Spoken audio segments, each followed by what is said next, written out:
আসসালামু আলাইকুম। কথায় আছে না, যার মা নাই তার দুনিয়াতে কেউ নাই। এই কথাটা কিন্তু আসলেই অতি বাস্তব একটি কথা।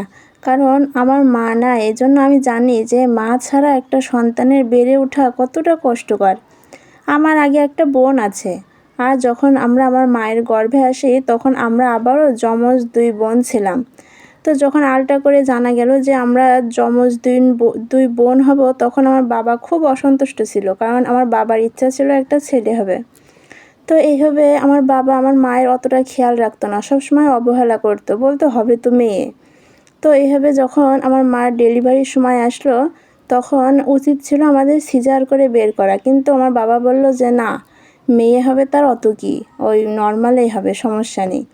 তো এইভাবে চেষ্টা করতে করতে যখন আমাদের দুনিয়াতে আসার সময় হলো, তখন আমার মা প্রচণ্ড কষ্ট পেয়েছিল। আর আমার প্রথম বোনটা কিন্তু সিজার করা ছিল। তারপরে আমরা যমজ 2টা বোন, এই আমাদের বলে সিজার করা মানে খুবই গুরুত্বপূর্ণ বিষয় ছিল, কিন্তু আমার বাবা এটাকে খেয়ালই করেনি, গুরুত্বই দেয়নি। তো যখন আমি হই, আমার পরে যখন আরেকটা বোন হবে, তখন সেই সময় আমার মা মারা যায়, আর সাথে আমার সেই ছোট বোনটাও মার সাথে মারা যায়। তো দুনিয়াতে তখন আমি একাই থাকি, আর বাপ তো আমার খোঁজই নেয় না। তো সেই সময় আমি কোথায় যাব, কি করব, আমার নিজের তো কোনো হুঁশ ছিল না, জ্ঞান ছিল না। তো অনেকে আমায় নিতে চেয়েছিল যে ওর বাপ তো দেখবে না, আমাদেরকে দিয়ে দাও। কিন্তু আমার অসুস্থ দাদি বলছিল যে না, আমি কাউকে দেব না, আমি অসুস্থ, তাই কি ও আমার কাছে থেকে বড় হবে।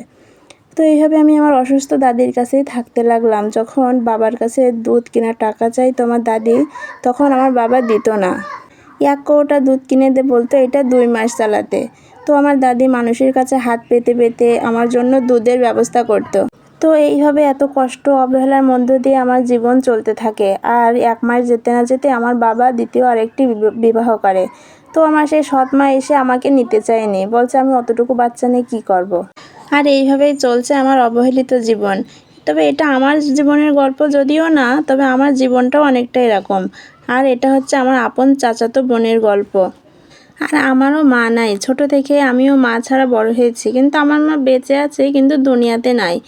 তাই আমার সেই দাদি আমার সেই চাচাতো বোনটার নাম আমার নামের সাথে মিলাই রেখেছে, আমার যে নাম তারও সেই নাম, কারণ আমরা দুজনেই যে হতভাগা মাওরা।